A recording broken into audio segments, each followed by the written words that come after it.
পানির পোকা ভেবে এডিস মশার লার্ভা লালন করছে গ্রামের মানুষ, এমনটি জানালেন জাহাঙ্গীরনগর বিশ্ববিদ্যালয়ের কীটতত্ত্ববিদ অধ্যাপক ডক্টর কবিরুল বাশার। আরও জানান, বিশ্বের অন্যান্য দেশের তুলনায় ডেঙ্গুতে মৃত্যুর হার বেশি বাংলাদেশে। রোগ শনাক্ত না হওয়া এবং সঠিক চিকিৎসার অভাবে এই পরিস্থিতি সৃষ্টি হয়েছে বলেও মত কবিরুল বাশারের। জুলাইয়ের চেয়ে আগস্টে 2 থেকে 3 গুণ ডেঙ্গু আক্রান্তের হার বাড়তে পারে বলেও জানিয়েছেন তিনি।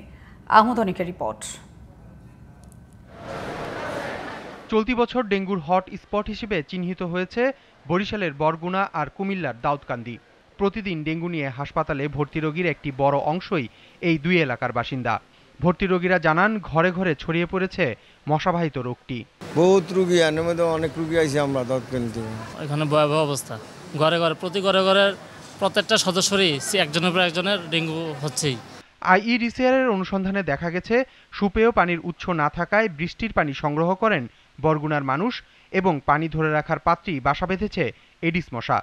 এ বিষয়ে জাহাঙ্গীরনগর বিশ্ববিদ্যালয়ের কীটতত্ত্ববিদ কবিরুল বাশার জানান, গ্রামে এডিসের লার্ভাকে অনেকেই ভাবেন পানির পোকা, যা দেশব্যাপী ডেঙ্গু ছড়িয়ে পড়ার অন্যতম কারণ।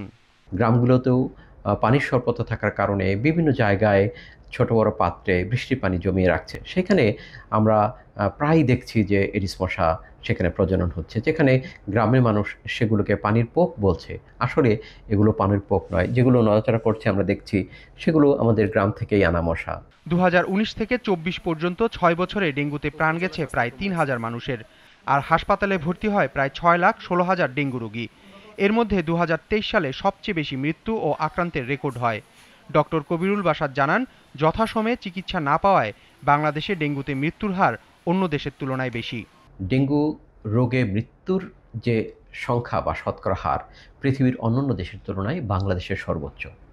ডেঙ্গু রোগে মৃত্যুর মূল কারণ হচ্ছে দেরিতে হাসপাতালে ভর্তি হওয়া। ডেঙ্গু রোগে একটি মানুষের মৃত্যু হয় তার জ্বর আসার 6 থেকে 9 দিনের মধ্যে, কারণ ওই সময়টায় তার সবচেয়ে ক্রিটিক্যাল পিরিয়ড। চলতি বছরের জুলাইয়ের 27 তারিখ পর্যন্ত ডেঙ্গুতে মারা গেছেন 76 জন এবং হাসপাতালে ভর্তি রোগীর সংখ্যা 19,500-এর বেশি।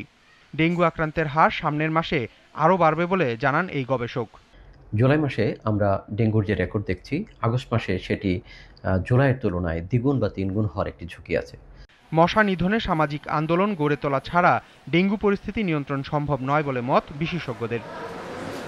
আহমদ অনিক, জিটিভি নিউজ, ঢাকা।